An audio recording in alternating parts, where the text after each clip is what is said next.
반갑습니다. 송주준입니다. 많은 분들이 알고 계시는 것처럼 현재 윤석열 대통령은 문재인이가 싸질러 놨던 이 적폐를 뿌리 뽑기 위해서 불철주야로 애를 쓰고 있는데요. 그런데 이 윤석열 대통령이 반드시 뿌리 뽑아야 되는 적폐 워낙에 많습니다만, 노동에 대한 문제, 외교에 대한 문제, 경제에 대한 문제 다 많습니다만, 그중에서 가장 본질적인 문제 한 가지가 있습니다. 바로 가짜 민주주의에 대한 이야기인데요. 이 가짜 민주주의라고 하는 게 뭐냐? 문재인이가 자주 나와가지고 했던 얘기들 있지 않습니까? 요컨대 이제 시민들이 직접적으로 참여하는 그런 민주주의, 풀뿌리 민주주의, 이런 것들에 대한 얘기인데, 겉으로 들었을 때는 좋은 것처럼 들릴 수도 있죠. 그러나 그 본질에는 뭐가 내재가 되어 있습니까? 기꺼이 개인의 자유를 침해하고 파괴하는 집단주의, 그리고 그런 집단주의를 통해서 이어지는 인민민주주의, 이거를 갖다가 문재인이가 민주주의다 보다 이렇게 얘기한 거 아니겠습니까? 이런 거를 우리가 반드시 뿌리 뽑아야 되고, 그리고 더 근본적인 문제가 한 가지가 더 있습니다. 이렇게나 가짜 민주주의를 통해서 자신의 어떤 실생활에서 혜택을 누리고 특혜를 누렸던 사람들, 그리고 그 기반에 국민적인 어떤 세금이 투여가 됐던 거, 이거를 우리가 반드시 적폐 중에 적폐로 보고 반드시 뿌리 뽑아야 되는데, 아마 이까지만 얘기를 들으셔도 어떤 내용인지 금방 아실 것 같습니다. 그쵸? 가짜 민주화 유공자에 대한 이야기, 요거를 제가 오늘 말씀을 드리고자 하는데요. 근데 벌써부터 윤석열 대통령이 이 문제를 뿌리 뽑으려고 움직이는 것 같습니다. 가짜 민주 유공자, 이것뿐만 아니라 항상 또 대한민국에 논란이 됐던 거, 요거랑 이제 그 민주주의를 부르짖는 사람들이 항상 세트로 가져가는 게 뭡니까? 그렇죠. 반일파리, 그리고 가짜 독립유공자파리, 이거 아니겠습니까? 이 부분에 대해서 윤석열 대통령이 이번에 드디어 칼을 뺐다고 합니다. 도대체 어떤 내용인지 한번 같이 보시죠. 일단 첫 번째, 과거에도 제가 한번 소개시켜드린 적이 있는데요. 한 매체에서 5.18 유공자 4,346명의 명단을 입수했고, 그거에 대한 검증 과정을 거치고 있다, 이런 보도가 나온 적이 있었습니다. 이번에 추가적으로 공개가 된 거를 보니까 이름까지 우리가 확인할 수가 있고요. 이름뿐만 아니라 직업, 그리고 생년월일, 그리고 구체적으로 어떤 일을 했었는지, 그리고 어떤 경위를 통해서 민주유공자로 등록이 됐는지, 요거까지 이제 확인을 할 수가 있었습니다. 저 정도 정보가 있다라고 한다면 충분히 검증이 가능한 거 아니겠습니까? 그리고 저 매체에서 검증한 결과 그 내용은 굉장히 충격적이었죠. 첫 번째 같은 경우는 정치인 중에 339명이나 있는데, 그 중에 91%가 가짜 유공자라고 지금 얘기가 나오고 있고요. 언론인들 181명이 또 등재가 되어 있는데, 그 중에서 135명이 또 가짜다라는 얘기가 나오고 있습니다. 그리고 이번에 추가적으로 공개한 내용이 대학 총장 15명을 포함해서 교육계 309명이나 이제 유공자 명단에 들어가 있는데, 그 중에서 254명이나 가짜라는 것이죠. 이게 이제 비율로 보게 되면 82% 정도가 되는데, 너무나 충격적인 내용입니다. 그리고 그 82% 중에서 전현직 대학 교수가 171명으로 67.3% 과반을 차지하고 있고요. 그리고 또 그 중에서 9명 중에 1명꼴로 대학 총장까지도 역임을 했다라는 겁니다. 그러니까 이게 구조적으로 대한민국의 가짜 민주주의가 이게 성행할 수밖에 없었던 겁니다. 대학 총장부터, 대학 총장이라고 하는 대학교의 전반적인 거를 결정하는 위치인데, 그 총장부터 시작해가지고 대학 교수가 됐거나 싹 다 이런 식으로 지 스스로가 지금 가짜 유공자라고 한다면은 애들한테 가르치는 민주주의 내용이 뭐겠습니까? 봐서 그냥 가짜일 수밖에 없는 것이지. 특히나 눈에 띄는 게 교수들뿐만 아니라 교사들도 그렇게 가짜로 등재가 되어 있는데, 그 사람들의 대부분이 어떻습니까? 정교조 활동을 하다가 해직이 된 경우, 그런 사람들이 놀랍게도 5.18 광주 민주화 유공자로 등재가 되어 있다라는 것이죠. 이렇게 가짜 유공자로 등재가 되어 있다라는 것 자체가 민주화 운동을 폄하하는 거 아니겠습니까? 그리고 바로 그 이유 때문에 지금 이런 문제에 대해서 가장 붕괴하고, 그리고 가장 의문을 제기해야 되는 사람들이 누구겠습니까?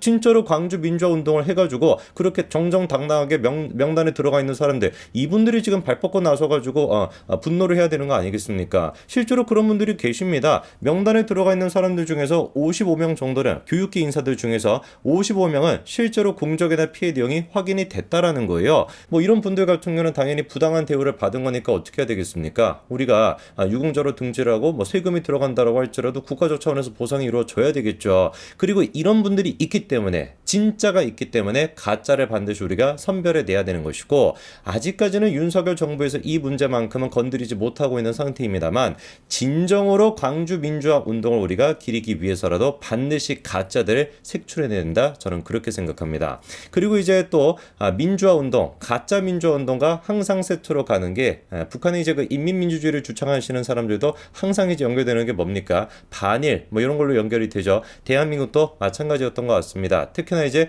독립유공자를 둘러싸고 논란이 많았었는데, 대표적으로는 누가 있었냐? 요분 혹시 기억나십니까? 김원웅, 균원웅이 아니라 김원웅이라고 하는 사람이었죠.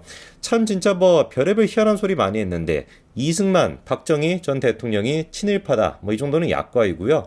그리고 또 뭐 친일, 표절, 안익태, 애국가 자체를 갖다가 뭐 거부하겠다, 뭐 이런 소리도 하고요. 그리고 모두를 충격에 빠뜨렸던 월북자 피살 사건, 이거는 또 무슨 친일 세력 이간질이 근본 원인이다, 뭐 어이가 없는 거 아니겠습니까? 도대체 월북자 피살 사건 누가 저지른 건데요? 북한이 저지르지 않았습니까? 당연히 근본적인 원인은 북한이었던 거예요. 북한이 없으면 애당초 이런 문제가 발생하지 않았던 것인데, 어떻게 해서든 간에 북한을 옹호하기 위해서, 어떻게 해서든 간에 북한에 면피를 주기 위해서 친일 세력의 뭐 이간질이 근본 원이다, 이따위 소리라는 인간이 강복회장이었으니까, 물론 지금 이제 이분이 뭐 세상을 뜬 상태이기 때문에 더 뭐 제가 비판하고 싶지는 않습니다만, 그렇거나 진짜 막 코미디도 이런 코미디가 없었죠. 자, 그런데 이렇게 이제 김원웅이가 있었을 당시 강복회에서 했던 프로젝트 한 가지가 있습니다. 뭐 끝나지 않은 이야기 이래가지고 독립 운동가에 대한 만화를 만들어가지고 이제 배포를 했던 것인데, 여기서 이제 눈에 띄는 게 있죠. 제일 위에 책지금 위에 뭐라고 적혀 있습니까?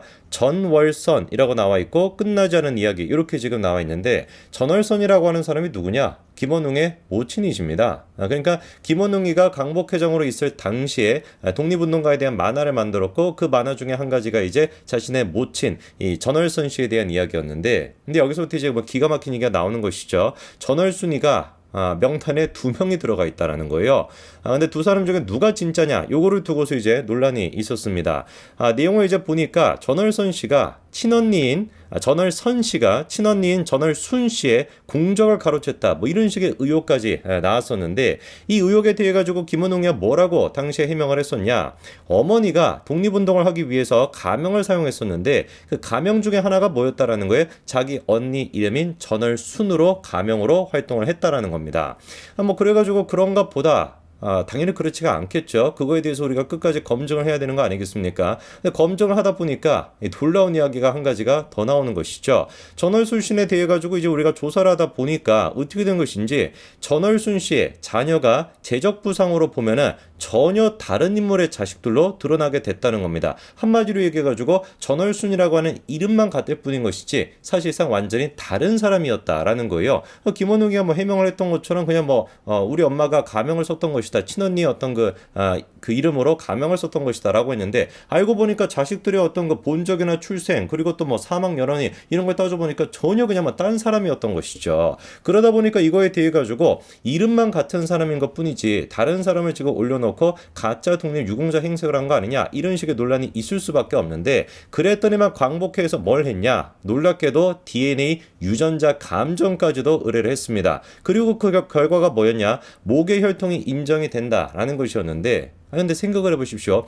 목에 혈통이 인정이 된다라는 거, 이거 도대체 뭐 어디까지 얘기하는 겁니까? 사촌인 것인지, 진짜 뭐 친누나인 것인지, 아니면 8촌인 것인지, 몇 촌인 것인지 전혀 우리가 알 수가 없는데, 솔직히 뭐 4촌만 넘어가더라도 6촌만 하더라도 사실상 남인 거 아니겠습니까? 그렇기 때문에 목의 혈통이 인정이 됐다라는 것이 아니라 자녀라는 것이 인정이 됐냐, 이게 확인이 돼야 되는 것인데, 어떻게 된 것인지 이 부분에 대해서 독립회가 정확한 자료를 제공했다 안 했다? 당연히 안 했다라는 겁니다. 그러다 보니까 이 문제가 계속해가지고 지적이 되고 있었는데, 거기에다가 추가적으로 김원웅의 부친 자필 공적서 또한 마찬가지로 사료와 달랐다, 필적이 그냥 뭐 또 달라버렸다, 뭐 이거 아니겠습니까? 근데 그거 같은 경우도 보훈처가 어떻게 된 것인지 내용을 똑바로 공개를 안 했어요.